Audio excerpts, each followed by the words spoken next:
Welcome to the SMB Community Podcast with hosts Amy Babinchek, James Kernan, and Carl Polachek. Produced by Kernan Consulting and for the international MSP community. We are dedicated to making every IT professional a successful IT professional.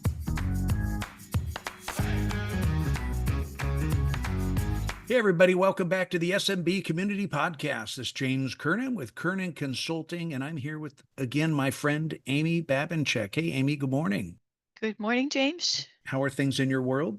Oh, I'm glad to have power back. We had some amazing thunderstorms come through with, I guess, straight line winds, but I mean, I've never seen devastation like this. It was, we took a direct hit, and um, my personal trees somehow were okay, but there's toppled over maple trees, and maple trees snapped in half, and we're talking like 100-year-old trees. Wow. Big, huge trees. Several houses just absolutely crushed. I saw one poor house that had two of these giant trees falling over on it. That's a shame. And yeah, so we had, they did I gotta say, the power company did an amazing job. That there were linesmen here from, I think, 8 states for the last 4 days. And I mean, there were trucks everywhere, and they were getting everything back to functioning again. They did a phenomenal job. Certainly have had some big storms through the Midwest here, this Yeah, early summer, that's for sure. Sounds like you fared okay, but just devastation. I did. But oh, yeah. So some interesting stuff. So why don't we start with the question of the week? This is actually a great question that came in, very intriguing. But when is the best time to sell your MSP? When is the best time to sell your MSP? And I know you just went through this, so I'll let you go first. How would you answer that question? Well, I would say the best time to sell your MSP is after you've given it a lot of thought. Um, I probably thought about it for maybe 3 years.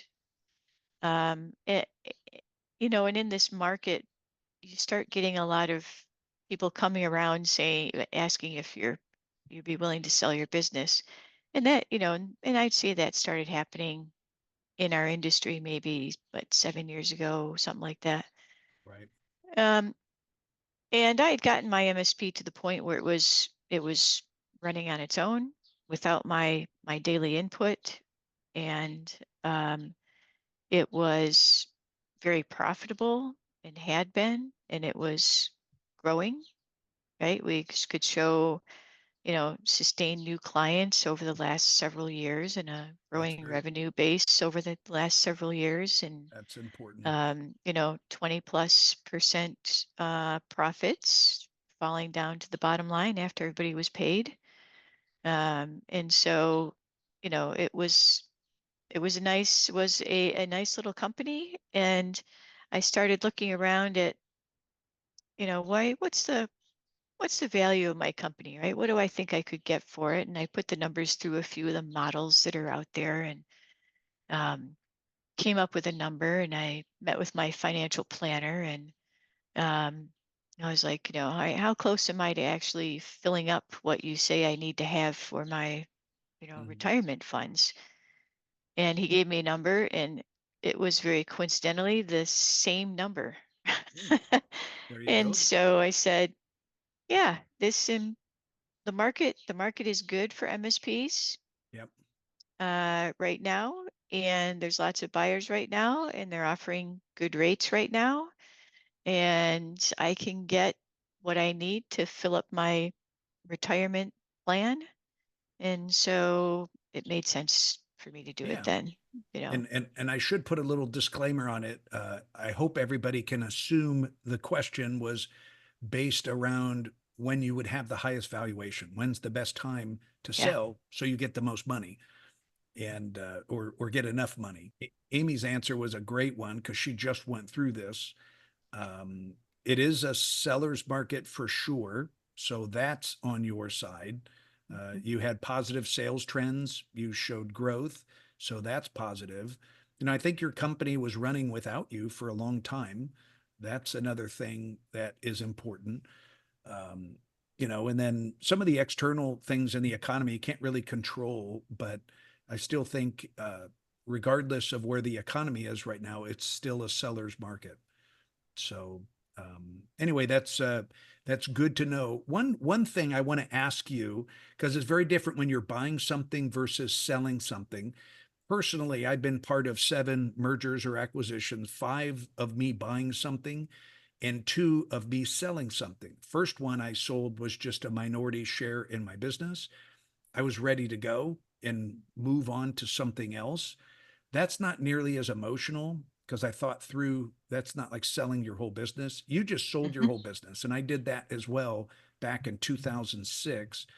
I don't think I was ready. I did it. It just kind of, we got an offer. It was awesome. And so we did it. It kind of Yep. happened really, really quick. You thought about it, you said, for a few years, but can you elaborate a little bit on the emotions of selling your baby? I mean, you've been at it for a Well, while. I think I've told you it was very emotional, and that was unexpected for me, Yeah. right?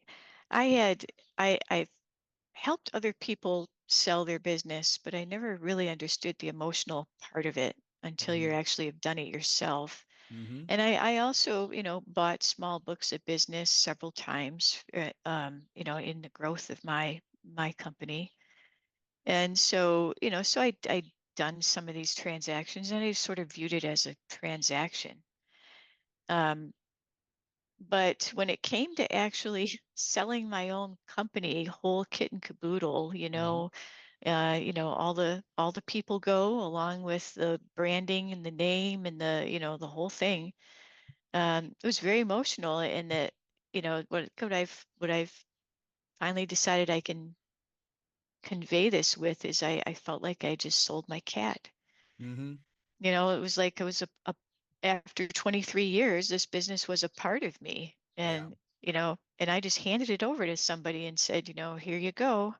It belongs to you now, and it was just a really emotional feeling. And I definitely went through a period of mourning that was probably 6 months long, Right. where I had to adjust to the idea that this wasn't mine anymore, right? It really was a part of me, because when I started it 23 years ago, it was just me. Hmm. And then it, grew up, and I put a lot of time and effort into that, making that happen. So when I sold it, it was definitely a part of me, a part of the family kind of Yeah. thing. Yeah. And I asked that question on purpose because I've seen that. And it is very, very emotional. And when I ask that question of people, most of the time the answer, just like you said, I was not expecting that. Hmm. And the emotions aren't nearly as there because it's more of a business transaction. When you're buying something, you're looking at numbers and culture and your due diligence. But when you're selling your own thing and you're 100% owner or the Hmm. majority shareholder, it's, especially when you've been at it as long as you have, it's very emotional. Prepared for that, try to talk to someone about that, if you're thinking about it. But go ahead, Amy. Yeah, it was really interesting. I was sitting down at the table at the bank, signing all the papers to that day of the sale. It's kind of exciting, right? You sort of go Yeah. into it like, oh wow, it's actually happening. Like today's the day. But when you're sitting there at the table, going through, signing all the papers and doing the stuff, the buyer side of the table, you can sort of see them getting a little more shell shocked as they keep signing these pages with big numbers that they're now responsible for paying off. Like they they just took on some big debt. Right? And so Yeah. they're getting a little more shell shocked as they go along. You can see the sort of the weight of it is occurring to them. And then on our side of it, like the emotional part of it is starting to well up. So it's not, it's not like a party in that room, right? Everybody's having their own set of Yeah. emotions, and they're completely different from each other. So With all their fees for sure. But yeah, that's interesting, very interesting to me. I remember the feeling I had. And this was a long time ago, but when you were signing those papers, that's probably the most emotional time right then and there because it's like reality. And there's different Mm. phases of emotions you go through when someone's kicking the tires and they're trying to negotiate a price. And then they're telling you all the things wrong with your business because they're trying to get a lower price and justify why they're going to come in with an offer maybe lower than what you're expecting. Hopefully you didn't have any of that, but that's a little bit normal and can be upsetting. But then the emotions of when you finally sign the paperwork and you're done. I just remember the feeling, this kind of weird, but I remember thinking, wow, I'm going to finally do this. And I grew this from $300,000 to 12 million in 3 years. And it felt like, I mean, some of the people I'd worked with for multiple companies and they followed me to this company that I bought. I had a really good team in place. We were winning all sorts of awards, but I just remember the feeling. I remember that had hit me. The only thing I could think of was like, hey, if you really want to do this again, you can. You've done it a couple times now. You could go do it again if you really wanted to. And Mm. that gave me a little bit of comfort, but I was still kind of freaking out. you know, That could be an indication that maybe you weren't quite ready to make that sale. and Right? If you were already thinking like, no, I could do it again if I wanted to. right. Right. And that's exactly it. Yeah. Because I had that feeling. It's like maybe it's a little too soon for me. But anyway, so well, thanks for sharing your personal experience. That's awesome.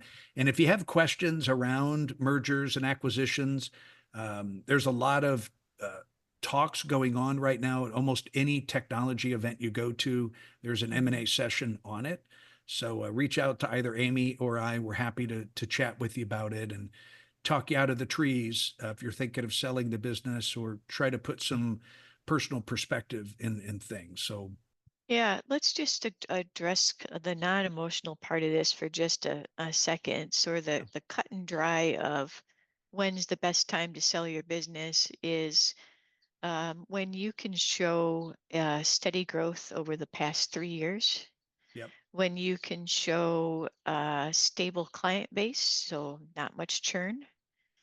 They also don't want to see you have one client that's making up more than 20% of your total revenues. So if you have that, you can keep that client if you want to, but you need to boost up the other revenues to dilute it. exactly. Um, and preferably an owner that is either willing to go to work for the company that's buying them. But I will say, everyone I've known who has done that hates it. Mm. I've never found a person that loves working for the company that bought theirs.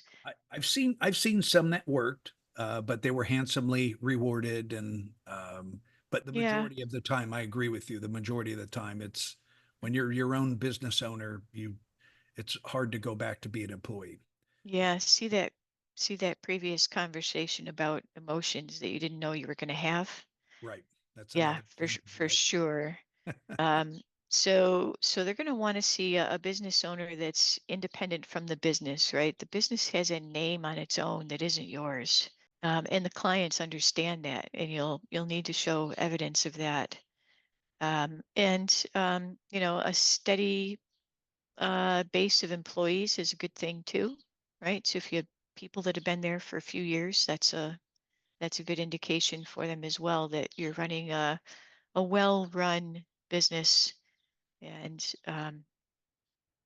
one that isn't going to send up a lot of red flags for potential buyers. That's everything on my checklist as well, Amy. I'd add one thing to that, and I would just say clean financials. Make sure your financials are updated, they're current, and they're clean.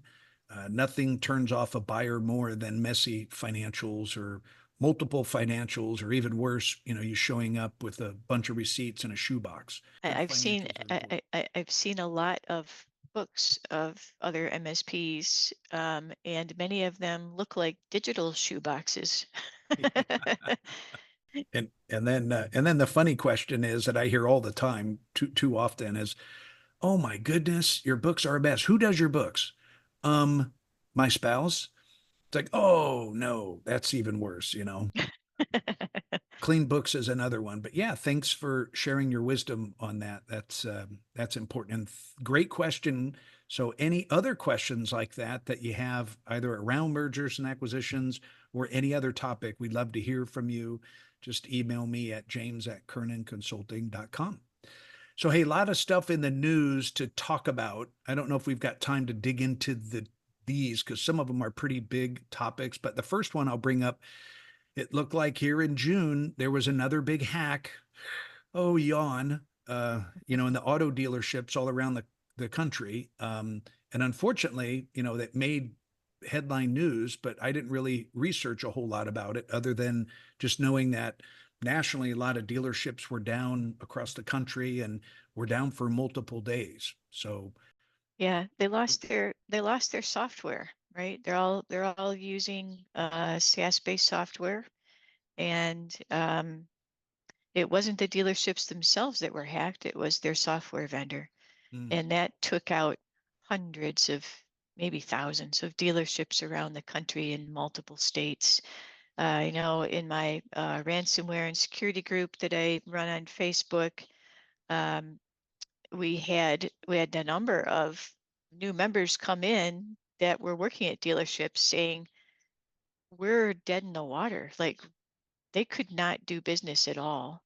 right, right. And it was a very bad situation. I mean, the dealerships these days are kind of thin margin businesses. They've got to really hustle to make their numbers, and if they miss, just a few days of sales, that can be big news, big bad news for them in a month.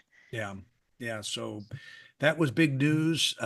This past week, it looked like the PAX 8 Beyond event occurred. I wasn't able to make that one, but heard it was well attended, lots of vendors. Everybody had a good time, and I saw lots of pictures on social media. Did you get any other updates out there? That was it. That was the whole thing. It was a fabulous party. Everybody took pictures of their friends. And nobody said a thing about the content, what they learned, what they were going to implement in their business now, but nothing. Mm. All was just about the party and the pictures of friends. So it was a great party. I hope they got more out of it than that, but I haven't heard a peep. Yeah, I haven't either, unfortunately, and it's I could think of less expensive ways to get together with your friends and take photos. So if anyone's looking for ideas, just reach out to me, james@kernanconsulting.com. But yeah, it's there was nothing noteworthy that I had heard either. So and that's one of the things that's a shame when I know when I speak at events or we host events, one of the things I like doing when we wrap up our events is just call it out and say, hey, what did you learn? What did you like? What are you going to implement? What's the one thing you're going to implement when you go back to the office? Mhm. And it's more of accountability of taking some of the great ideas. I mean, surely they've heard something, but it's Yep. great. It's great having Yes. fun, but you got to implement what you learn too, right? Yep. Same for me. Anytime I speak at an event, it tends to be very practical because um, as IT pros, MSPs, our time is super valuable. We don't have, we go to these events, we need to learn something, we need to take it back, we need to make that event pay for itself, right? We're Right. going to come back and implement something new that's going to be meaningful for our business. And so every event has to do that. And I always considered when I went to event, if I came back with one new great idea, it was a good event, Mm-hmm. but I have to have it. And so I'm hoping that people might start sharing what it was that they learned at that PAX 8 Beyond event, because it certainly was a big event. There had to be something there. Yeah, here's a quick tip of the week, if I could. Back, Amy, you kind of indirectly just said it, but what's the one thing you're going to implement? We should all think like that. But we all can't go to every event, right? And sometimes as business owners, we send our employees or key people to those events. When I used to start investing in that, just like Amy hinted at, it's like a return on investment. I wanted to see how I could make money or learn from what they came back with. So I wanted them to have fun and take pictures and go to all the parties too. But more importantly, I wanted them to learn. And I always would ask, hey, on the plane ride back, write me a quick 1-page report of what you learned. what were the key takeaways? And I'm going to share this with the leadership team when you get back. So, please take it seriously. But that was one of the requirements I had of any of my key staff members that went to any offsite events, so we could Yep. share that knowledge. I did something very similar. Whenever I was going to an event or speaking at an event, I always tried to take one of the staff members with me. Yeah, And I did not want them to follow me around. I wanted them to go out, have their own experience at the conference, right? And so, but they said, when you come back at our next staff meeting, I want you to tell everybody what the conference was like, what you learned, yeah, who you talked to, who you met, just kind of debrief of what it is. And what's that thing that you think that we should implement and start doing now based on what you just learned? yeah, yep. Good feedback. I completely agree.